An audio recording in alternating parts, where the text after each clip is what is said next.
good day. There's nothing like waking up to a great sleep score and feeling refreshed and ready to take on the day after a good night's sleep. That's right. But what if your night is filled with tossing, turning, maybe getting to bed late, waking up early, your mind going 100 miles an hour?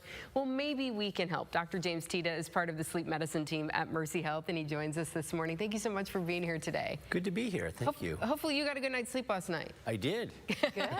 We were comparing our sleep scores, and I got an 82, which is good for me, and Diane had to be here early this morning, so hers wasn't as I had great. a 63 and a little bit of tossing and turning. I feel like I'm not the only one who tosses and turns. Yeah. Is that common? Sleep complaints are very common. Okay, good. So I'm not the only one who maybe isn't having those good sleep scores. More than 1 in 3 Americans get less than 7 hours. Is 7 hours like really what we want? 8 hours? Is there a range we should shoot for? I mean, most experts believe the optimum sleep time is between 7 and 9 hours. So 7 hours would sort of be that lower threshold. Very few people require less. You're correct that a lot of folks try to get by with less, but unfortunately it leads to feeling tired, not refreshed during the day, and impairs some of our activities. Right, absolutely. I can imagine if you don't have the energy, being able to juggle the job and the kids and all their activities, we have to have that rest. That's correct. I mean, it's been said that sleep is either absolutely vital or the biggest error that nature made, and it's likely that it's very vital for us. And we know that lots of folks have tried to get by on less sleep, but there are very few that can actually do that. Probably less than 1%. And actually maintain their life, yeah. Right, yeah, so that's not a large number. So one, how do we either get to bed early or stop tossing and turning? How do we kind of help ourselves get better sleep?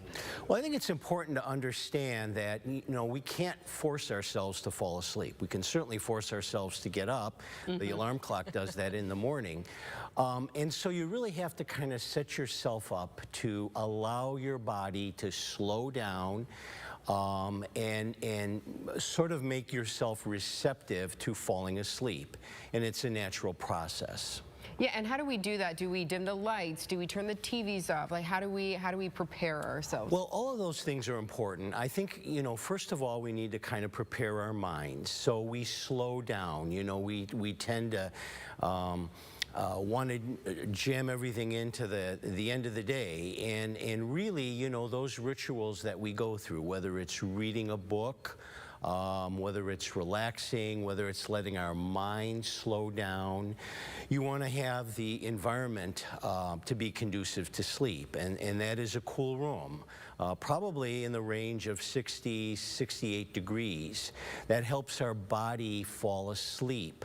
No alcohol at bedtime within 2 hours. Alcohol does make you sleepy. You may fall asleep quicker, but unfortunately it disturbs your sleep and the quality of your sleep suffers.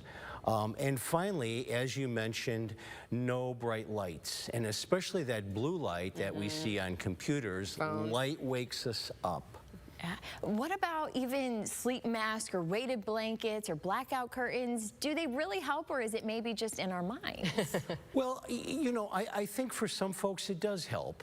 We know with infants that sort of helps. We have these rituals. Some people like one of their feet outside of the covers, and others like the pillow adjusted in a certain way.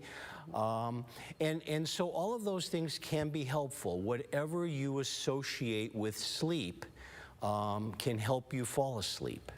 A lot of people I know around here on our morning show, it's hard for the folks to fall asleep at 6, 7 o'clock, to be up at 2 in the morning to get to work, and a lot of them take melatonin. What about that? I've also heard about parents giving it to their kids, and they might be overdosing on it, things like that. So where do you stand on melatonin? Well, melatonin does help you fall asleep. I mean, one of the issues though is that it's available as a supplement. It's not a medication.